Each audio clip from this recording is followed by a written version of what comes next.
Hey everyone, welcome to the December 21st edition of Octagon Outlook. I am your host, James Lynch. Very special co-host joining me here today, one of the best in the business, Sarah Kaufman, the former Strikeforce champion, UFC vet, and current PFL fighter. Sarah, how are you this morning? Thanks, how are you? I'm doing awesome. It's great to have you on here. This is going to be our last show of 2020, so we got to get on a great co-host here, and really happy to be talking with Sarah today. If you guys want to, if you guys are watching this live, make sure you hit that like button, hit the subscribe button. We're going to be recapping UFC Vegas 17 today, and maybe if we have some time, we'll get to some questions. But let's start with this card. It was a stacked event on paper, and it certainly delivered. And in the main event, it is Stephen Wonderboy Thompson coming away with the decision over Geoff Neal in what I considered a pretty dominant performance over the up-and-comer Geoff Neal, I should say. It's actually interesting because Stephen Wonderboy Thompson closed as the betting underdog in this fight, despite being ranked much higher than Geoff Neal. But Geoff Neal had no answers in this 5-round affair. You could tell Neal was hurt a little bit early, but Wonderboy just on point, looked great. The layoff didn't mean anything in this fight. Hadn't fought since 244. So for him to come back at 37 years of age and to put on that type of performance makes him look like a contender, in my opinion. Sarah, what did you think of the main event? It was pretty solid, and I thought a great way to end 2020.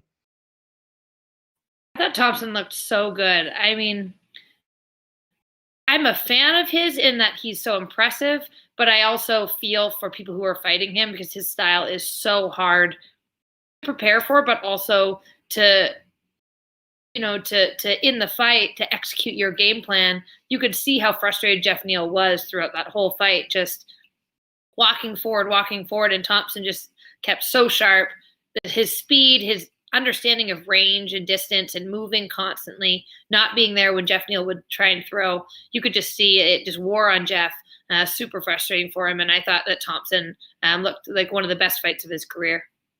What do you make of Neal's corner not being available? 3 of his cornermen testing positive. His head coach, Saif Saud, who he's had in all of his fights, not able to make the walk. I mean, what would that be like for you, Sarah? I mean, for example, your coach, if he wasn't there, how much do you think that affected Geoff Neal in the fight? Not taking anything away from Wonderboy, but that did have an impact on the fight, I'm sure. I'm sure it had an impact. I mean, if you're used to one thing, that's what you've gone to every single fight with that corner, with that that backbone that you're used to. You have a great connection. They understand your game plan. At the end of the day, you are in there and it's your fight and it's your choice to switch up the game plan or not. But definitely you'd have some feelings of uncertainty, especially when you get put in that situation. It's your first main event. You're going against someone who stylistically is very challenging. You're getting frustrated. What you're doing isn't working. It for sure would have been nice for him to have that corner in those in between rounds to give him some advice and to know him and know what Neal needs to switch up that game plan. But at the end of the day, this is kind of the 2020 we're living in, and everything is so up in the air. And so with all the positive tests and then the viral loads that are coming back positive, but the fighter can still keep fighting, you almost have to kind of expect it and be prepared for the very unorthodox and in the airness that 2020 has been. So I'm sure that he was ready for it, but it probably would have been more comforting to have that same corner. Now, we'll talk about what's next for Wonderboy a little bit later in the show, but Geoff Neal, obviously first loss in the Octagon for him, was on a nice, I think, 7-fight win streak heading into this. A setback for sure, but, again, this is a guy who was, I think, ranked very high, I should say, in the rankings, and ended up fighting a much higher ranked opponent in Stephen Thompson. I think I got that backwards, but you get what I'm saying here. Neal was ranked, I think, closer to the 15th spot, whereas Wonderboy was ranked closer to the number 1 spot. Where does Geoff Neal go from here? Because obviously, good learning lesson for him fighting a guy in Stephen Wonderboy Thompson. Yeah, I mean, I think he's going to have to regroup a little bit in terms of dealing with those stylistic fighters that come up.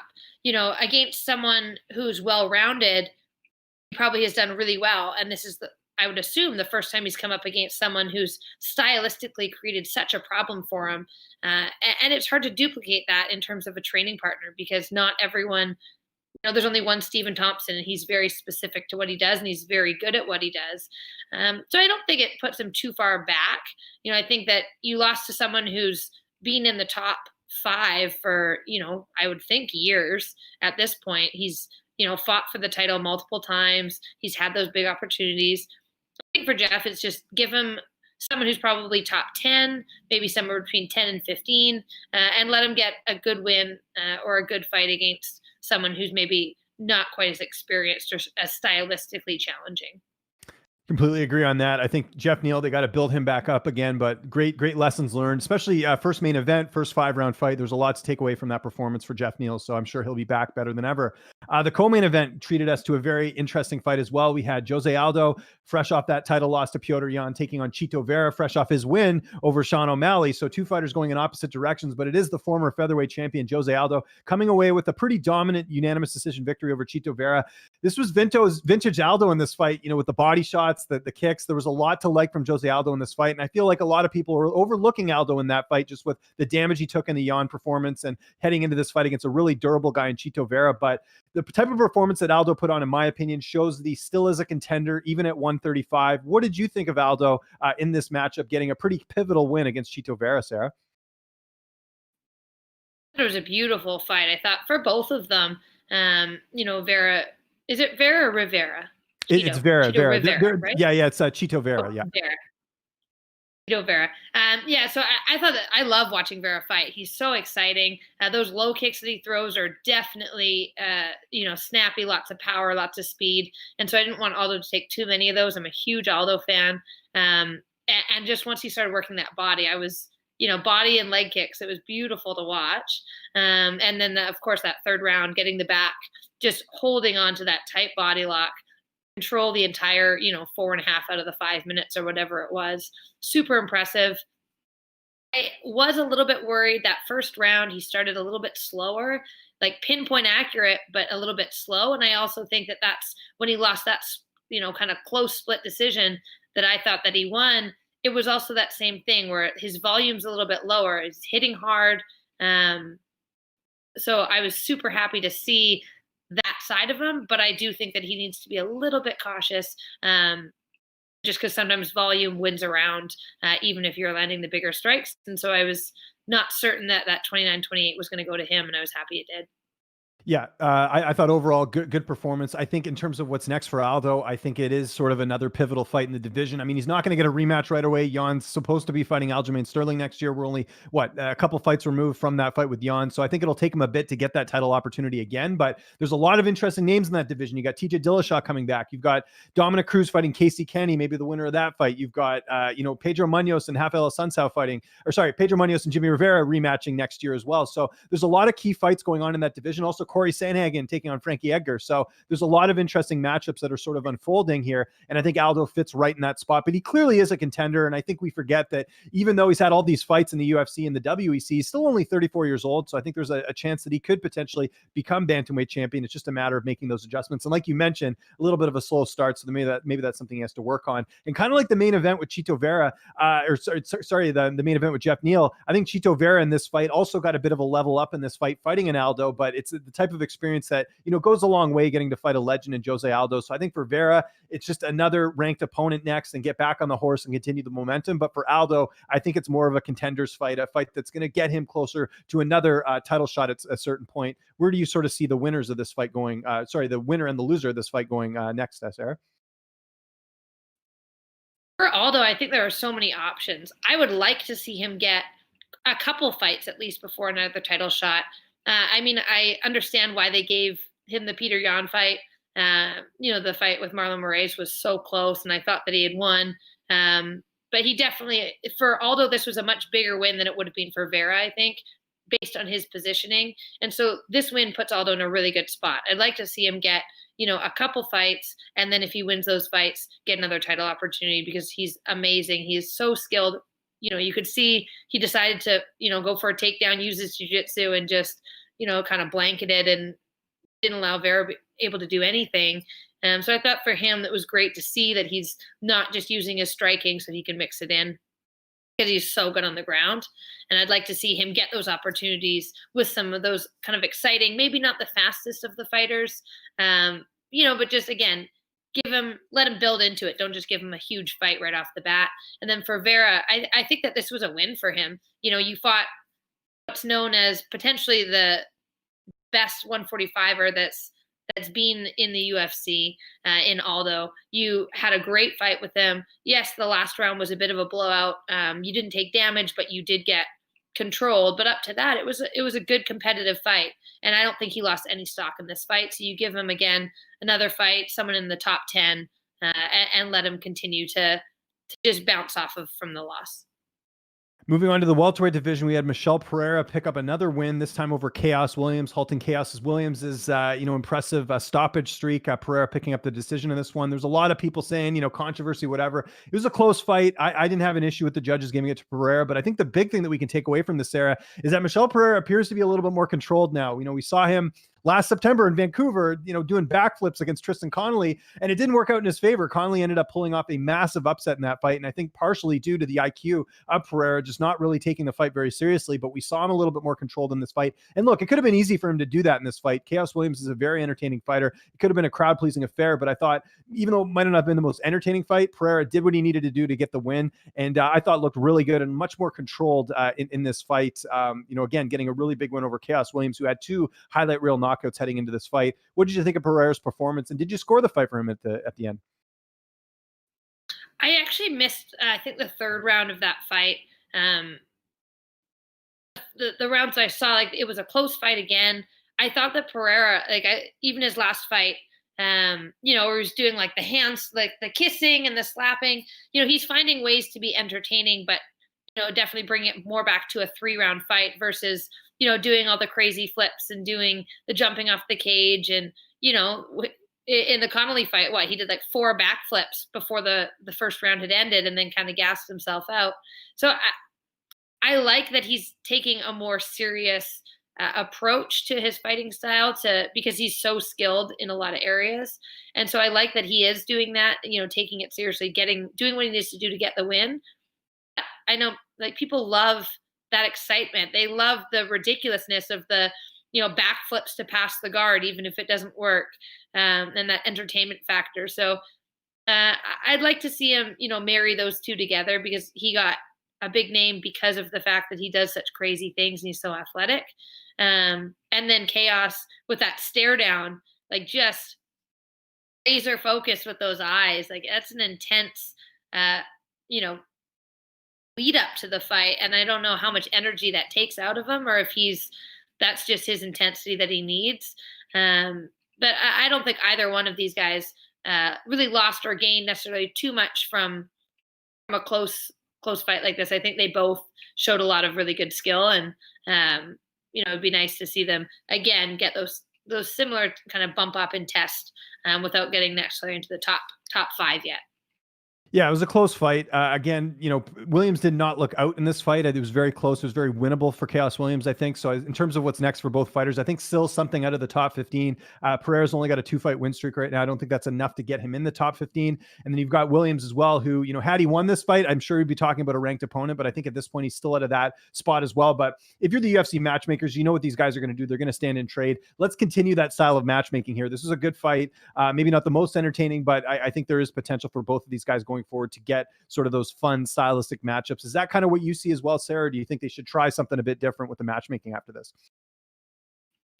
No, I think it's good that they're starting to build people and not necessarily give them, you like Chaos, you have a crazy knockout, you have a crazy couple of wins, and then they give you someone who is a massive jump up. I like that they're starting to do these matchups that are both exciting for the fans, but also give fighters the opportunity to grow, to learn, and to be put in situations where it's not going from highlight round, first round, 10-second knockout to a fight that is going to be a grueling 3 or 5 round fight with an experience level that they're not prepared for. So I like what you're saying. Give them someone who is kind of similar, maybe just on the cusp of being ranked, or someone who's had a couple fights in the UFC as well. Let them continue to grow, work out the kinks, figure out that excitement style versus, the winning game plan, and meld those two together so that they can be both exciting fighters, but that are getting the wins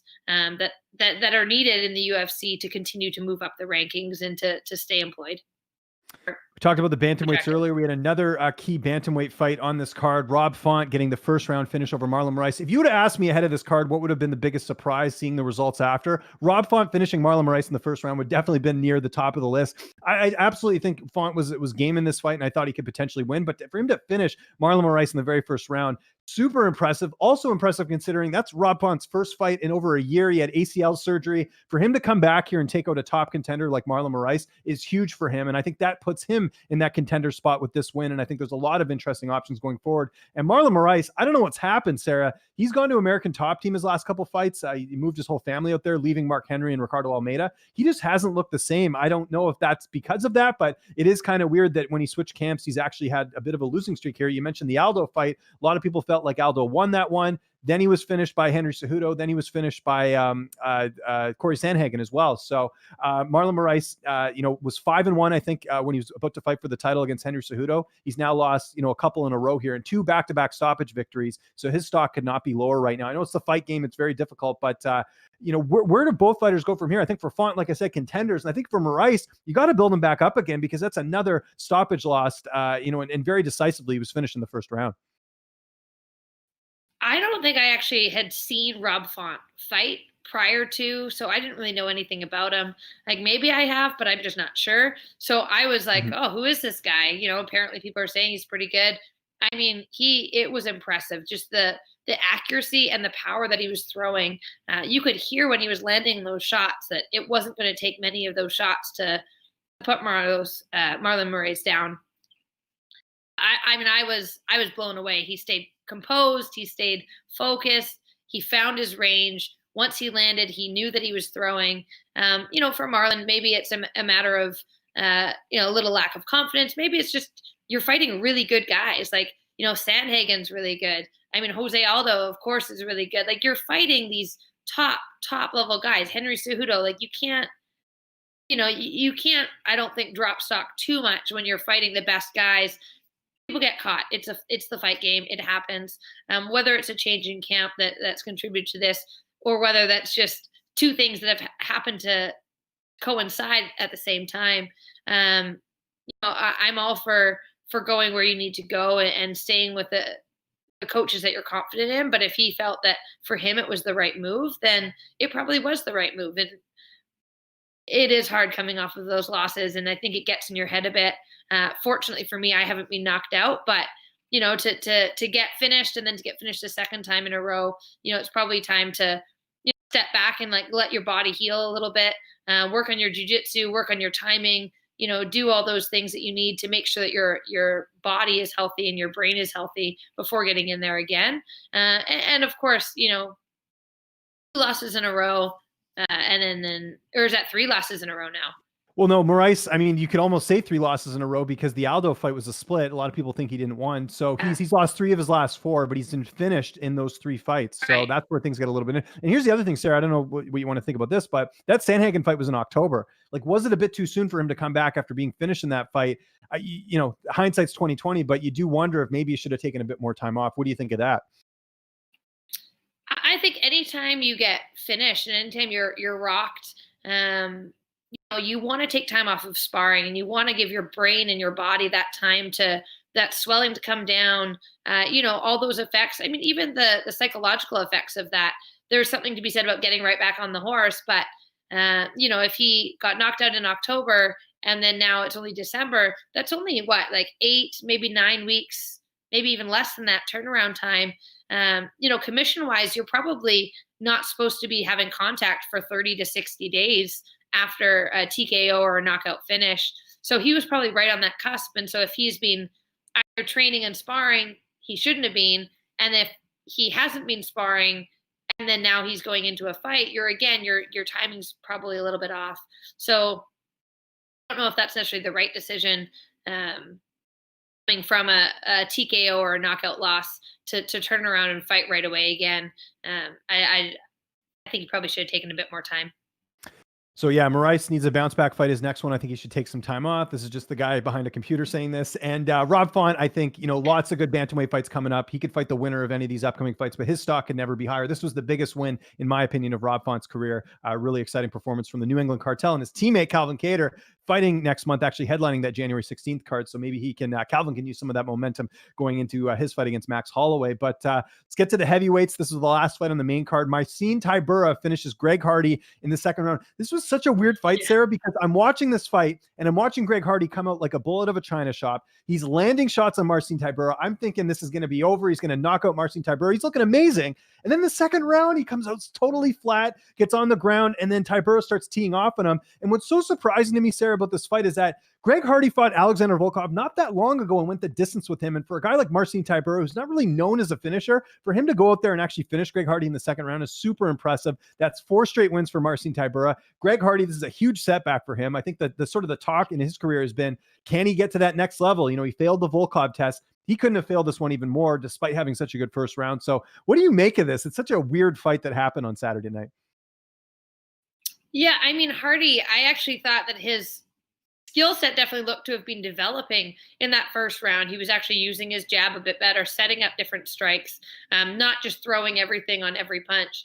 And so I was like, oh, he's actually looking better, which is a good sign, you know, for him, and sharp and crisp. And, you know, definitely was a little bit worried for Marcin taking some of those shots because it's a big man that's throwing them who also has power.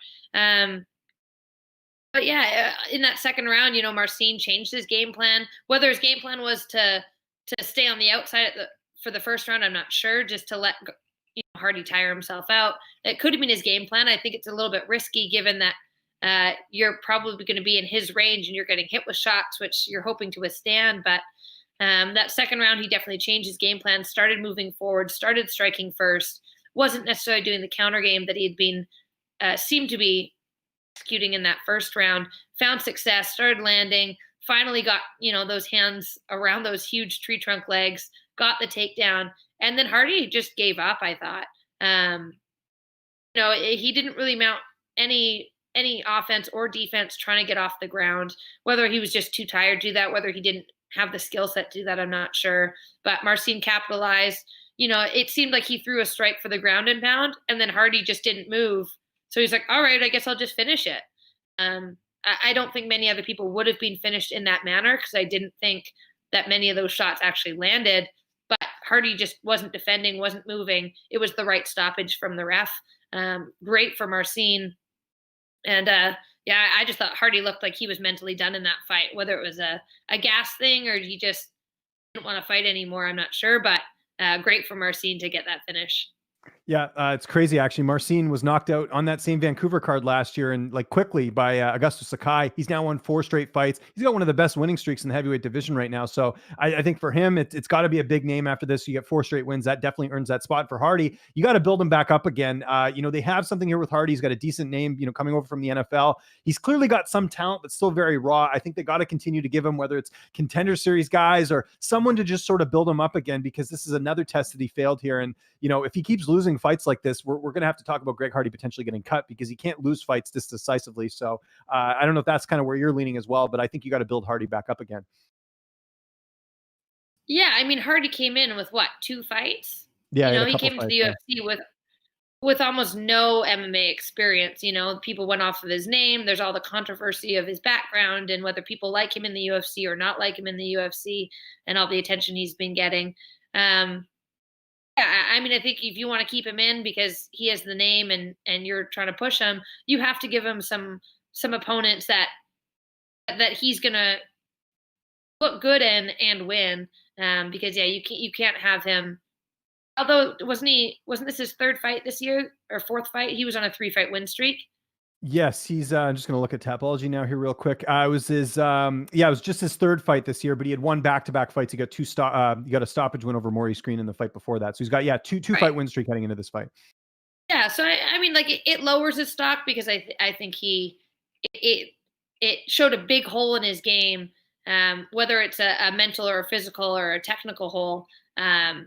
It showed that for him, and so I think you're going to have to, as a matchmaker, try and give him some opponents who maybe aren't super good wrestlers, who don't have a super great ground game, you know, to kind of bring him back up. Because if you give him another opponent who's going to take him down and finish him, he's going to be out of the UFC pretty quickly.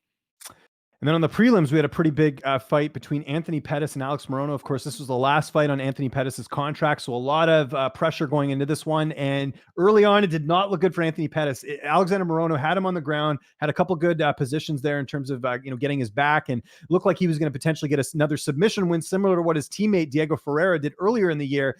But Anthony Pettis survives and then just took over the rest of the fight. I thought this was a very good performance from Anthony Pettis. It wasn't easy. Like I said, he actually got spliced open in that first round, but was able to come back, use that veteran experience, and get a really good win over a really tough opponent in Alex Morono here. This couldn't have gone any better for Pettis outside of maybe getting a highlight reel finish, but I thought this was a gritty win here. And now Pettis goes into free agency with all the leverage right now, coming off a big win like this. So what did you think here, Sarah? Because I thought Morono kind of gave this fight away a little bit after a really strong first round. Well, I think it was like, it was within 10 seconds, Pettis threw that kick, he fell down, Morono capitalized on it. And right away it was like, oh no, like having someone fresh, super talented, slick grappler on your back, 15 seconds into a round of the first round. Definitely not ideal. Definitely not what Pettis would have wanted. But, he's a veteran fighter. He's super skilled. He had that, I heard him talking about how he was dealing with or working with a sports psychologist to get his mind right. And I really thought that he pulled himself back in. He didn't panic. He stayed calm. He, defended the positions he needed to defend. He did get hit a little bit, but again, he worked through it, lost that first round, came back in the second, stayed focused, and then kind of ramped it up as we got into that third round. Almost got that highlight reel finish with that spinning hook kick there. I thought it was a great fight for him, and also I thought you could see the progression of his psyche in that fight, where it was stay calm, get focused, regroup. Okay, you've lost that first round. Let's, step by step. It wasn't, well, I need a knockout in 10 seconds, do something crazy. It was, let's systematically get back on track, break this down, win the rounds, do what we need to do, and bring the fight to Morono. And I thought that Morono started to wilt a little bit. Whether it was, again, fatigue or whether it was that psychological fact of you had him in such a dominant position, you couldn't get the finish. And now he's come back and he's taken that momentum from you. So I thought it was a really, really strong fight for Pettis, and I'm super happy for him. I do wonder, Morono talked about how it was sort of, Pettis was an idol of his when he was watching, him fight growing up. I wonder if that played a role at all in the fight, whether maybe he was kind of giving Pettis a little bit too much respect. I don't know if that was it. But yeah, that's two losses in his last 3 fights for Alex Morono. I'm sure he'll be back. I don't think the UFC would cut him, but certainly has to get a win in this next one. And for Pettis, I have some ideas about what's next for him with him being a free agent. I'll mention that a little bit later, but what do you think is next for Anthony Pettis, Sarah? He mentioned he wants to go back down to 155. I think 170 has been pretty great for him. It's definitely better than when he went down to 145 and tried to make that change back then. I think 170 has been pretty healthy for him. I think it's allowed him to train and also take fights with all that's going on in the world, take fights on maybe shorter notice without having to do that crazy huge diet. So he can actually just train, be healthy, and be in shape. And when a fight comes up, he can take it without having to do a huge, massive weight cut, which I think has been a really good thing for him. I'd love to see him go back to 155 if he knows that that's the right place for him, because he's not huge at 170 by any means. But I don't know. It'll be interesting to see. I could definitely see him go over to Bellator where Sergio is. They're so close, and I think that it seems like Sergio is pretty happy over there from all the posting and from Bellator. So maybe Anthony's looking for that same kind of family vibe. We'll see. He did mention Tony Ferguson. Of course, they fought a couple of years ago, potentially doing that rematch as well. So that could be something that's very interesting. By the way, since I have you here, did you ever train with Anthony when you were at Rufus Sport? Because I know you trained there a bit in the past. Yeah, I did train with Anthony, and he's awesome. He's a really great guy, fun to train with, really open and willing to share information. Not every fighter wants to necessarily work with someone smaller or necessarily wants to share different techniques, but really open group. The Rufus Sport team was really welcoming, and I had a great time over there, and really respect the work that they put in. Speaking of Sarah Kaufman connections, our next fight, there is a sort of a tie here. Pannie Kianzad getting the win over Sajar Eubanks. You fought Pannie back in January of 2018 in Invicta FC 27. You won a decision, but I think the story of this fight, especially with Pannie getting her hand raised, being the underdog, is the fact that Pannie's really, I think since losing to you, she's been on a roll. I mean, she's had, I'm counting here. What is it? 1, 2, 3, 4, 5, 6. 6 of her last 8 fights she's won. That's not even including the wins on the Ultimate Fighter. I think Pannie's looked outstanding, and this was a huge win for her because Sarge is she's a tank. I mean, she'll take you down. She'll bully you. We saw that. She did that to Sarah Morris not that long ago. So for Pannie to come away with the decision here, really pivotal win for her in the bantamweight division. What did you think of your former opponent's win on Saturday night, Sarah? I mean, I would like to say that most people that I fight end up in the UFC and look really, really good. So it makes me feel good in some ways. Yeah. I love Pannie. She's super. She's an awesome girl. And so we're always kind of chit-chatting back and forth. And then I actually was trying to, when I was in Vegas, I tried to step in and fight Sarge on like 1 day's notice when her opponent fell out. And she was super cool about it. And, message back and forth. But I was really happy for Pannie. I was worried that Sarge was going to kind of come in, use that like really strong wrestling and jiu-jitsu, take her down and kind of control it. And she just didn't have the gas tank for it. Again, Pannie kind of fought a similar fight to Anthony Pettis in that, that first round, she definitely lost. She didn't get in her head about it. She didn't overthink it. She just systematically worked back, did what she needed to do.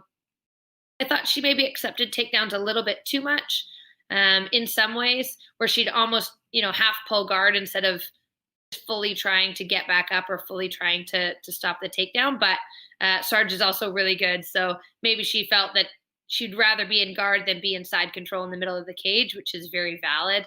And then impressive guard, used her ground skills when she needed to, worked her way back up, and then really just used crisp striking. It was beautiful to watch. Those straight punches, mixed up timing. Once you started putting more than kind of 1 or 2 together, you could just see that it was wearing on Sarge a bit. And I thought it was a pretty clear decision for Pannie. Yep, and I think ahead of the fight, I'm just looking at the rankings here. Pannie was ranked number 14, Sarge 13, so I'm sure she'll get a step up from that, which is interesting because Julia Avila is ranked below Pannie, and Julia had a win over Pannie last year. But that's the way the rankings go, I suppose. So Pannie's now won 3 in a row since coming back to the UFC. Making her it was coming back to the UFC. So it's 3 in a row there. So I think she'll get something big. Sarge, I wonder what they do with her. Honestly, Sarah, I do worry that she might be a casualty of these cuts. It's 2 in a row, but she's 4-4 overall in the Octagon. I don't know if that's going to be enough to keep her there. What do you think the future holds for Sajar Eubanks in the UFC? I really think it depends on what the UFC wants. I mean, she's 4-4, but that's not all at bantamweight, right? That's within both flyweight and bantamweight. That's right. I mean, I think that the UFC right now really needs the bantamweight division, and they need to be building people up, and they need to like kind of keep that roster. So I'd like to see for Sarge, to stay in there, but with a 4-4 and, these last 2 fights, because she won against Avila, right? She beat Avila, and then she went to Fight Island. She lost to Ketlin, and now she's lost to Pannie. So I don't think that they cut her, but maybe they do. I'm not, I have no idea what they do on their roster for sure. But, I would like to see her at least get, 1 more shot, give her the opportunity. She kind of did them a solid by stepping up and to fight in Fight Island, to fight Ketlin Vieira in the first place.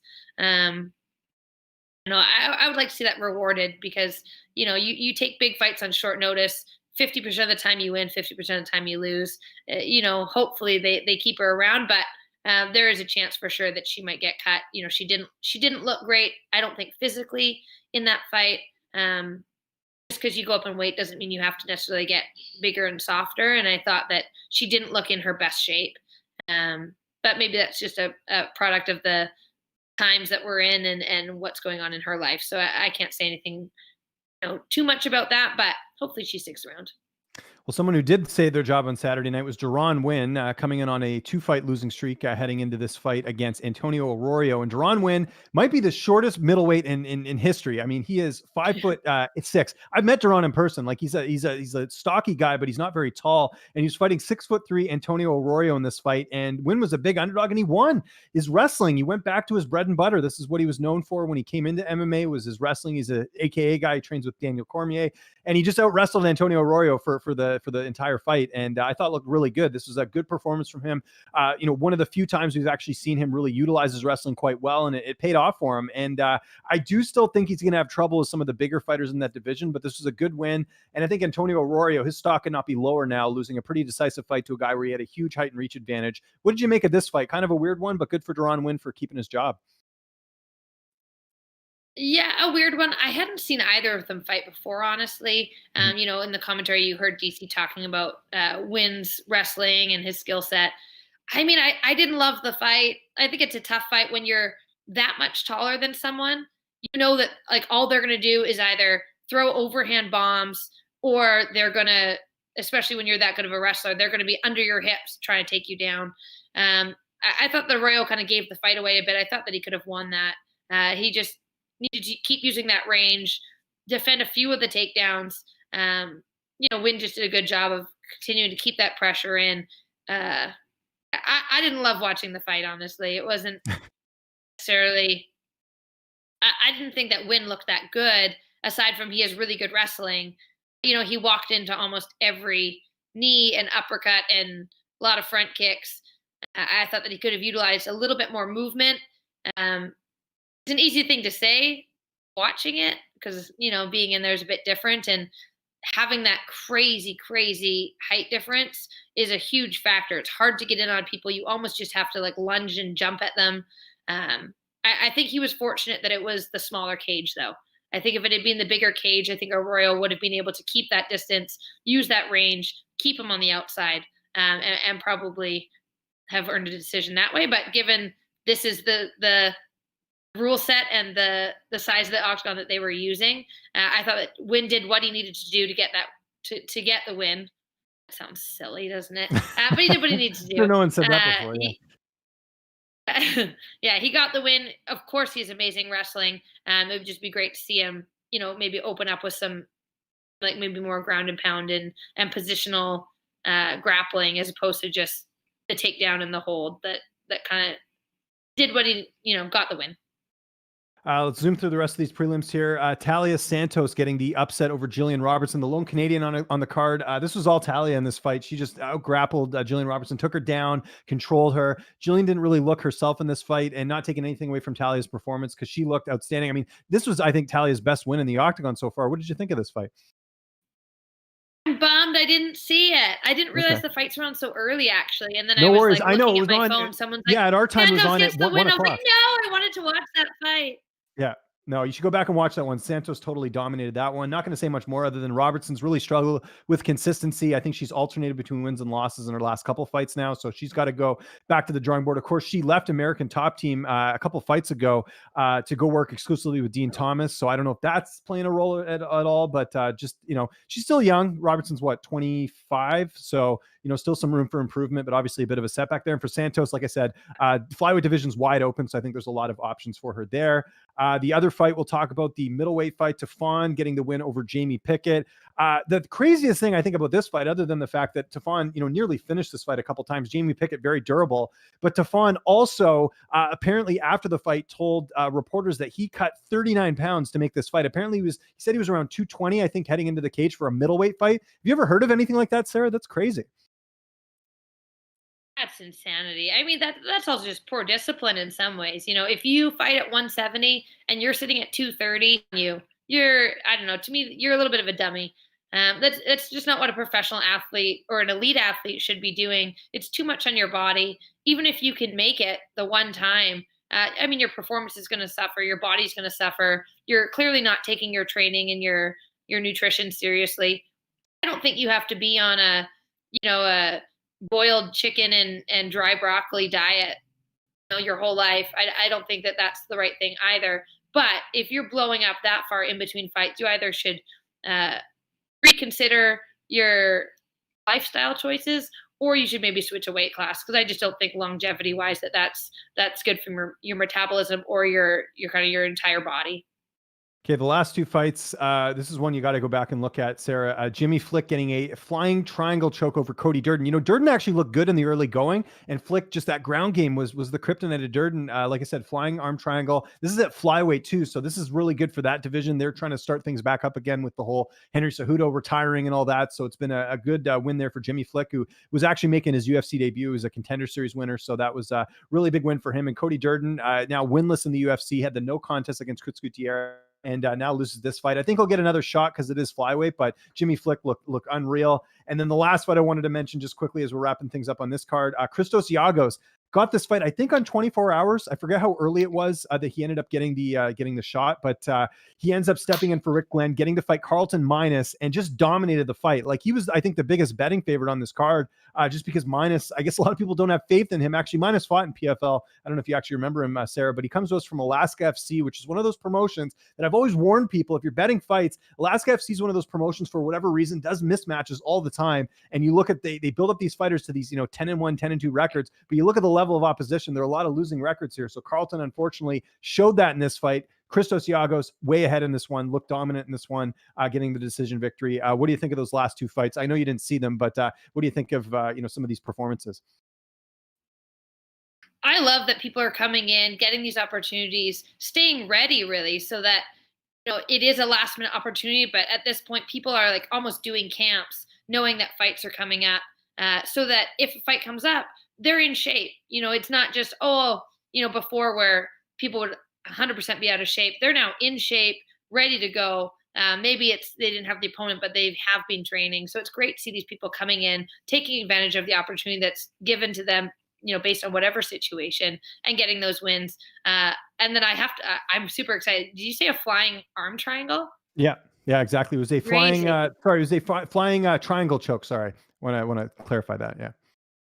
Sweet. Yeah. I mean, I love stuff like that. It's great to see that even all the heel hooks and leg locks, like, I'm not a huge leg lock game, in terms of when I like to just choke people because it's just fun. But you can start to see now people are starting to get these like crazy jiu-jitsu attacks that are becoming super effective, and they're winning fights. And then again, you get like those highlight reel finishes. So I'm definitely looking forward to watching that. And, congrats on, it's always nice to make a name off of something exciting.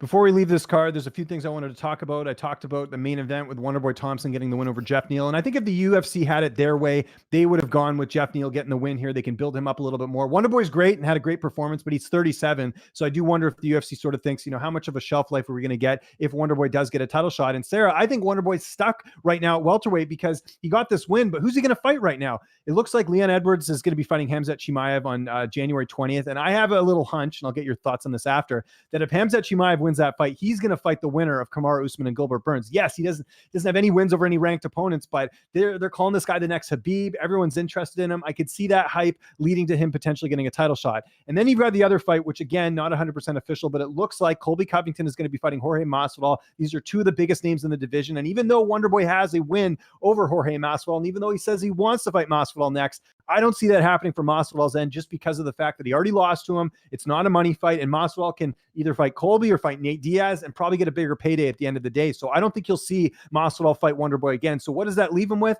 Maybe a Michael Chiesa, maybe a Vicente Luque, something like, oh no, he beat Luque, so that's out of the question. Ponzinibbio just got matched up. You see where I'm going with this, Sarah? I think Wonderboy's in this really weird spot right now where he's got to kind of wait to see what unfolds with some of these other matchups. But, does he deserve a title shot? Is he up there? Absolutely. But it's a matter of what the UFC wants. And I don't think Wonderboy fighting for a title anytime soon is something that the UFC wants to happen. That's my thoughts on it. What do you think of what I just said there? Because again, I think they're looking at this from a business perspective of who can be the champ and who's younger and who they can build off of. Absolutely. I 100% agree with you. I think Thompson is a tough fight for everyone. And I also think he would be a tough champion to have because his style, while it's exciting in that he's active, he's not he's similar to Machida, but Machida definitely takes a lot more time to sit back and, slow stall rounds out. I think that Thompson is in that similar boat where that karate style, he's so effective with it, but it doesn't always make for the most exciting matchups because it's either one-sided or, someone's able to kind of to finish him or break through a little bit. But like the Tyron Woodley fights, I hated both those fights. You know, and not from either fighter, but just because stylistically, it's a very frustrating fight to watch as a fan. You know, the wrestler doesn't want to just run in and get hit with repeated shots because Thompson's staying out. Thompson doesn't want to overcommit so he doesn't get taken down. Yeah, I don't think that the UFC wants him in a title shot. I don't think that they want him with the title, given that his style is frustrating for so many people, gives a problem to so many people. And on top of that, he is getting older. Who knows how much longer he wants to be in the sport? Do they really want to have someone have a title and then walk away, you know, a fight or two later because they're done? So I don't know what you do with him. I don't know where you put him. For Masvidal, realistically, I wouldn't want to have that fight again. Again, it's the stylistic matchup. He's so good at what he does that it's not a super fun fight to get ready for. You know, he likes to strike. He likes to kind of throw down. He likes to use his MMA. And I think against Thompson, because he's so talented, he limits what you're able to do in a fight. So definitely that wouldn't be a fight that I would want back second crack at, given that you already had that first opportunity. It was probably pretty frustrating. And then we talked about Anthony Pettis on this card as well, getting a big win. And I was sort of teasing, you know, what should happen next. And I think this is the end of Anthony Pettis in the UFC. And it might not even be by choice. I don't know where the UFC stands with Pettis at this point. I think they know what they're getting with him, and that, you know, even though this is a good win for him, and certainly it's encouraging to see him, you know, pick up another win here in the Octagon. I don't think the UFC sees Pettis as a champion again, whether it's at 155 or 170. I think those days are behind him. And I think the matchmaking was very telling on this card, because it's not like Pettis fought a really notable guy in Alex Morono. Morono's a pretty much an unknown, other than, you know, people that know Fortis MMA or has followed his career a little bit. But I think the UFC, if they had it their way, similar to the main event, I think they would have wanted Morono to win, because he's the guy they can build on. Whereas you know what you're getting with Pettis. He's fought nothing but killers. I'm not trying to discredit his skill by any means, but I think, you know, they know that he's not a contender right now. At least we haven't seen that yet. And even in this fight, he struggled early on in the fight. So I don't know if the UFC is even going to want him back. I know he's mentioned, like I said, Tony Ferguson, but I think that you'll probably end up seeing Anthony Pettis in Bellator with his brother Sergio. You know, that welterweight division right now going through a bit of a transition, with Douglas Lima winning the title, defeating Rory McDonald, who's now over in PFL with you, Sarah. So I could see a scenario where Pettis probably is looking at either, you know, 170 in Bellator, even 155, their champion Patricio Pitbull. Could you imagine that fight with Anthony Pettis? That would be absolutely bonkers. You know, Bellator needs to fill some gaps with losing Michael Chandler in that weight class. I think Pettis would be a welcomed addition. There's a potential for him to make more money. And I think there's a potential of him becoming a champion in Bellator as well. And I don't mean that to disrespect any of the champions, but I think there's more competitive fights for Pettis over there. Like, I don't see Pettis, for example, going down and giving, you know, a Dustin Poirier or a Justin Gaethje much trouble in that weight class. And conversely, at 170, I don't think Kamaru Usman would have any trouble with Anthony Pettis either. So my hunch is I think Anthony Pettis should consider Bellator. I think it could be a case of the UFC not wanting him. And I also see it as a case of him potentially having more opportunity over there, the same way that a Ryan Bader or a Corey Anderson has since they've gone over to the weight, to that promotion. So what do you think of that, Sarah? Do you think this is the end of Anthony Pettis in the UFC?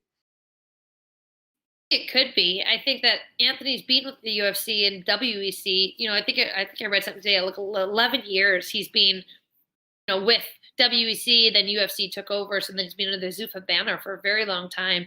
I mean, he's fought so many people that at this point, you know, I don't know that they want to. They're not necessarily huge fans of rematches. So to do all these rematches, I agree. I don't think that they look at Anthony as his way to the title shot again. I think that they've already given him those opportunities. So I could see them kind of stepping back and saying, look, we don't want to pay you that much anymore, you know, go somewhere else. But it's also like, he's still a huge name. He's still a huge draw. And so I don't know if the UFC would want to give that up.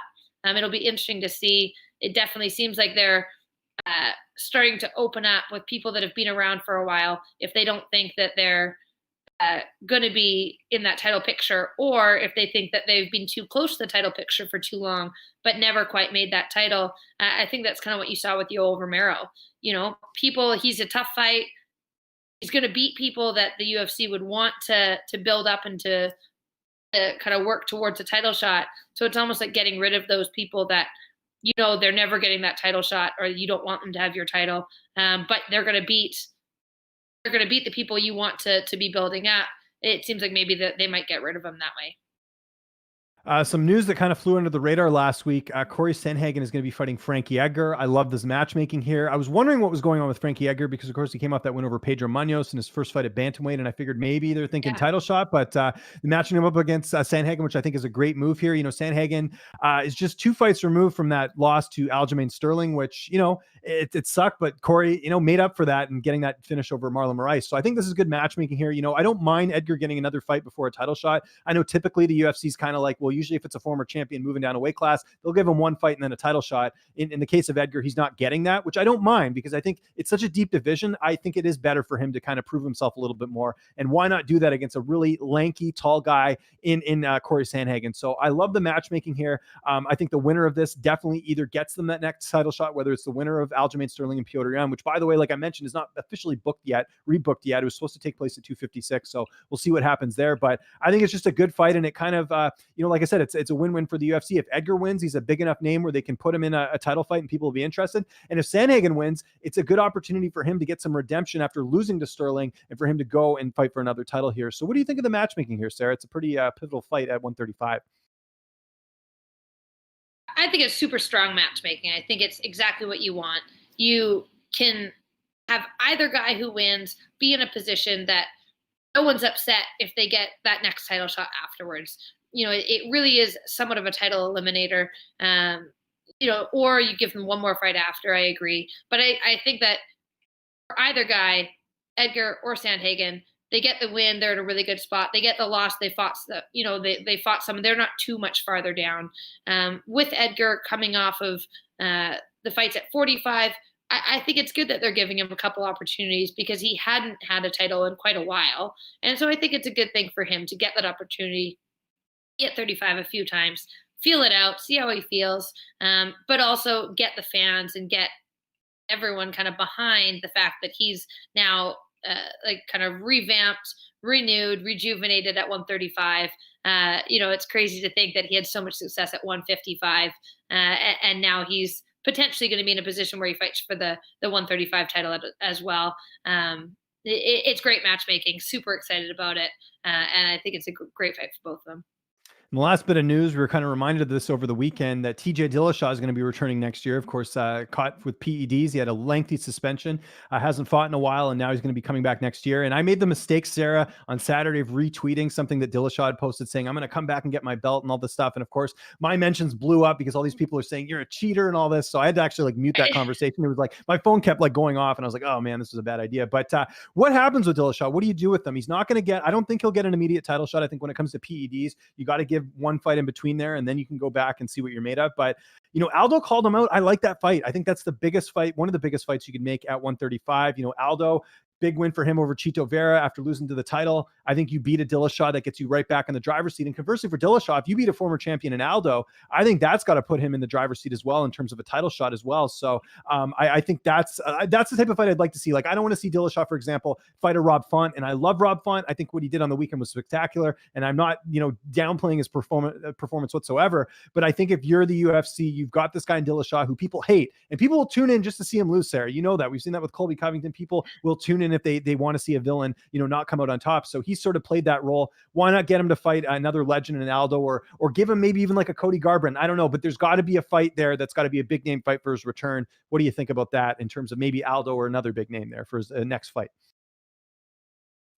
I don't know that I love the Aldo fight, but I think that's because I don't think it's a great fight for Aldo. I think it's a big name for Aldo, but I think that TJ's movement and the speed and the unpredictability would play into a negative effect for Aldo. I think that Aldo, how we were talking about, he's started a little bit slower. He's been very accurate, but I think he could get frustrated and then just get behind based on volume against TJ. So while I think that matchmaking, that would be a smart fight to make. And I think for namesake and for the publicity, I think you could get a big hype behind that.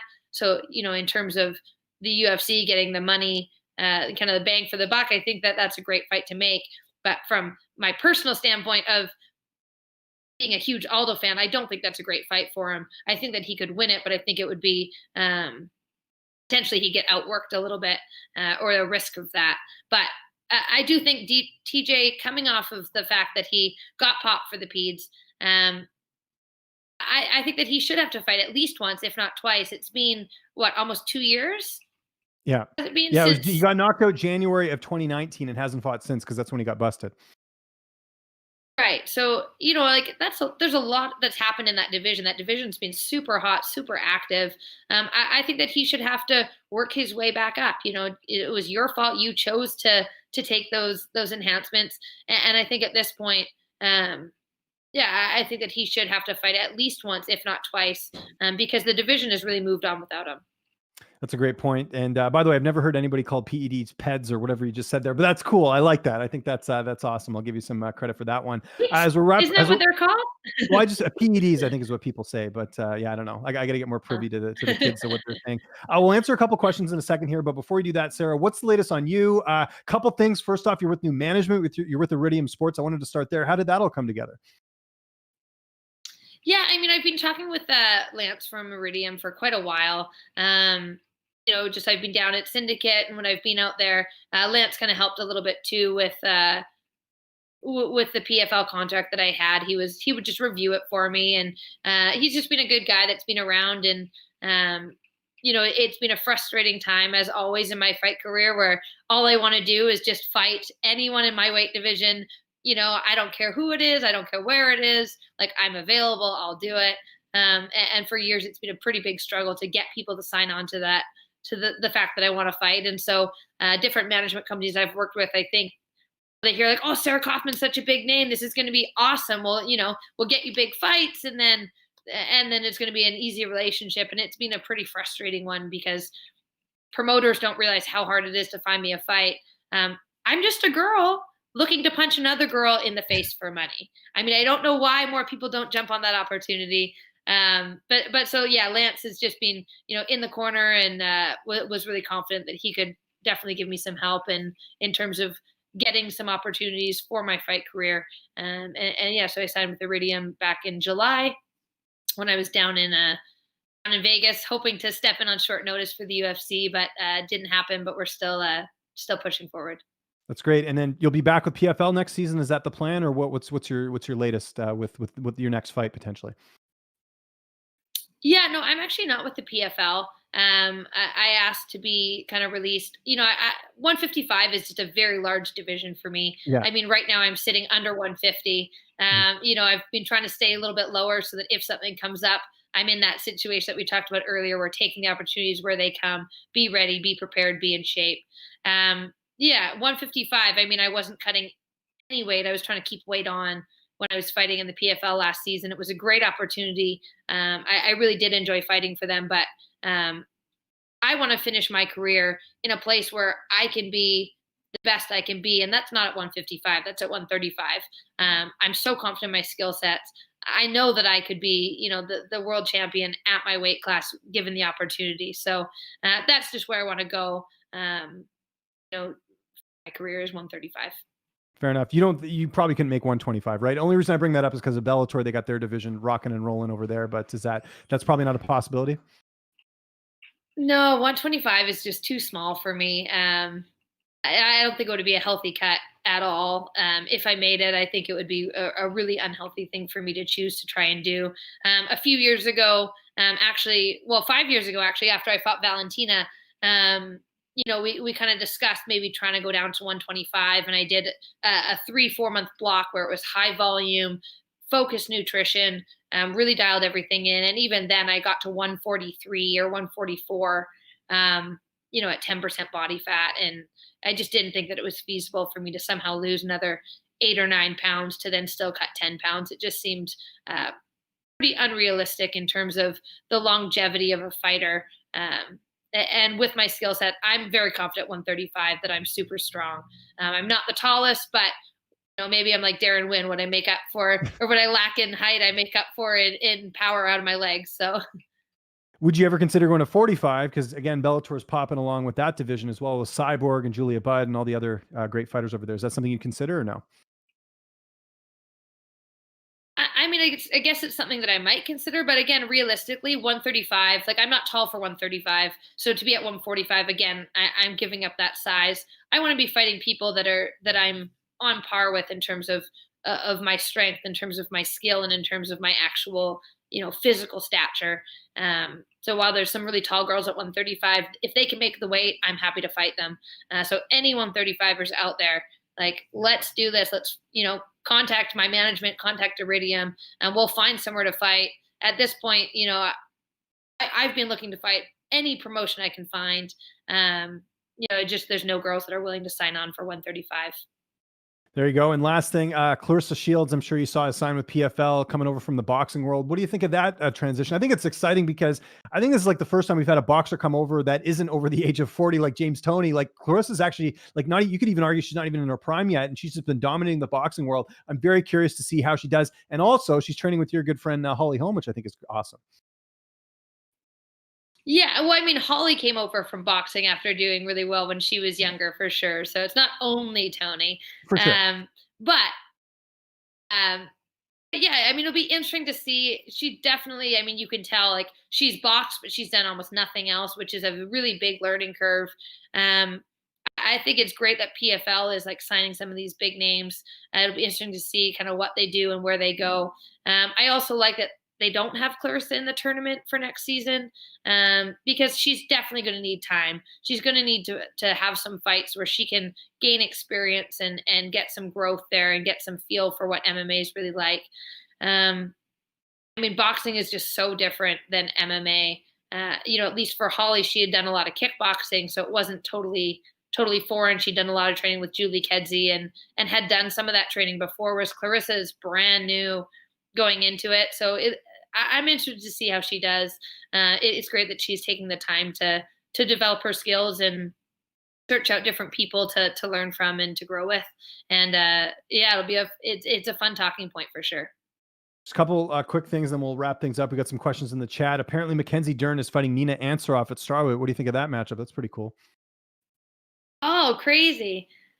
I mean, Nina coming back off of having the baby, and that's a super interesting fight. I hadn't heard about it until literally right this second, but I mean, while I don't love Mackenzie's striking, it's definitely gotten better. Like, Perillo has seemingly done a really good job with utilizing her jab a little bit better and actually setting up some of those strikes. For how unorthodox they are, she actually looks like she hits pretty hard. And then, of course, her ground game is amazing. So I don't know that's a great fight for Nina coming back after having the baby and not having trained that much. I mean, it'll be interesting. I think that Mackenzie Dern probably takes the win on that one, but it'll be interesting to see if Nina can find options to work against Mackenzie's strengths. And just to point out, that fight's going to be in April, so a lot of time there for Nina, I'm sure, to get in a full camp and prepare for Mackenzie Dern, who I'm glad you brought up the striking, because she's with Jason Perillo now, so that's been interesting to see her evolution in the striking a little bit. We got another question here as well. Who wins, Valentina or Jessica Andrade at flyweight? Who do you think wins that fight? Valentina, that's an interesting fight, actually. I mean, I think that Valentina, she just has that sensibility to know where to be to kind of stall the fights out. I think that she can kind of shut down some of Andrade's craziness and probably earn a decision. There you go. Sarah, thanks so much for doing this. This was awesome getting to connect with you. Maybe I'll see you at some point if these lockdowns don't keep us from seeing other people. We'll see what happens maybe in the new year. We'll sort of figure it out. But in the meantime, if you got anyone you want to thank, any sponsors, any social media you want to plug, I'll give you the floor. Yeah, I mean, this has just been great. I mean, all I really want to plug is the fact that I want to fight, and any 135er out there, please contact myself. You can send me messages. You can go Twitter, MMA Sarah, Instagram, Sarah Kaufman MMA. Contact me, and we'll figure out a promoter to set this fight up. Definitely, I'm looking to get fighting as soon as possible. All year, I've just been sitting, twiddling my thumbs, anxiously sitting on the computer, typing things out every time there's an opportunity. So let's make it happen. Let me, I'll punch in your face. I'll rip your arm off. Just sign up to do it. I don't care. Awesome. You guys can follow me on Twitter at Lynch on Sports. Same thing on Instagram. Make sure you subscribe to this YouTube channel, Line Movement. All my best interviews are on there. We talked to Ben Askren last week, Pedro Munoz, just giving you guys the best interviews every single week. And of course, this show, Octagon Outlook, which takes place every Monday at 1:15 p.m. Eastern time, 10:15 a.m. Pacific time.